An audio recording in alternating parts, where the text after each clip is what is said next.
ಹಾಗಾಗಿ ಇವತ್ತು ಅರೇಂಜ್ ಮಾಡಿದ್ರು ಬ್ರೇಕ್ಫಾಸ್ಟು ಬಂದಿದ್ದೆ. ರಾಜಕೀಯ ಚರ್ಚೆ ಎಲ್ಲ ಜನರಲ್ ಆಗಿ ಚರ್ಚೆ ಮಾಡಿದ್ದೀವಿ.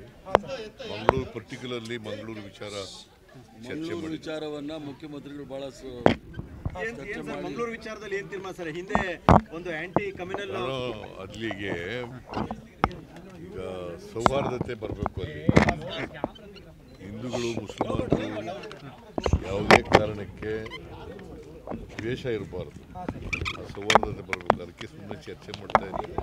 ನಾನು ಹರಿಪ್ರಸಾದ್ಗೆ ನೀನು ಹೋಗಿ ಬರ್ರಿ ಮಂಗಳೂರಿಗೆ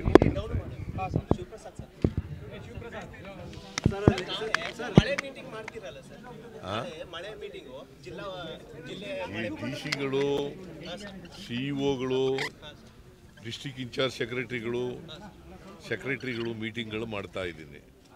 ಸೊ ಎರಡು ದಿನ ಮೀಟಿಂಗ್ ಮಾಡ್ತೀನಿ. ನಾಳಿದ್ದು 2 ದಿನ ಮೀಟಿಂಗ್ ಮಾಡ್ತೀನಿ. ಎಲ್ಲ ಮಿನಿಸ್ಟ್ರಿಗಳು ಭಾಗವಹಿಸ್ತಾರೆ, ಚೀಫ್ ಸೆಕ್ರೆಟರಿ ಭಾಗವಹಿಸ್ತಾರೆ, ಎಲ್ಲ ಸೆಕ್ರೆಟರಿಗಳು ಭಾಗವಹಿಸ್ತಾರೆ, ಎಲ್ಲ ಡಿಸಿಗಳು, ಸಿಇಒಗಳು. ಸರ್, ಈಗ ಮಂಗಳೂರು ವಿಚಾರದಲ್ಲಿ ಗಲಭೆಗಳು ಅಥವಾ ಅಲ್ಲಿ ಹತ್ಯೆಗಳು ನಿಲ್ತಾ ಇಲ್ಲ, ಅದು ಹೇಗೆ ಕ್ರಮ ಅಂತ? ನೋಡಪ್ಪ, ಯಾರೇ ಎಷ್ಟೇ ಪ್ರಭಾವಿಗಳಿದ್ರು ಕೂಡ ಕಾನೂನು ರೀತಿಯ ಕ್ರಮ ತಗೋತೀವಿ. ಗೊತ್ತಾಯ್ತಾ?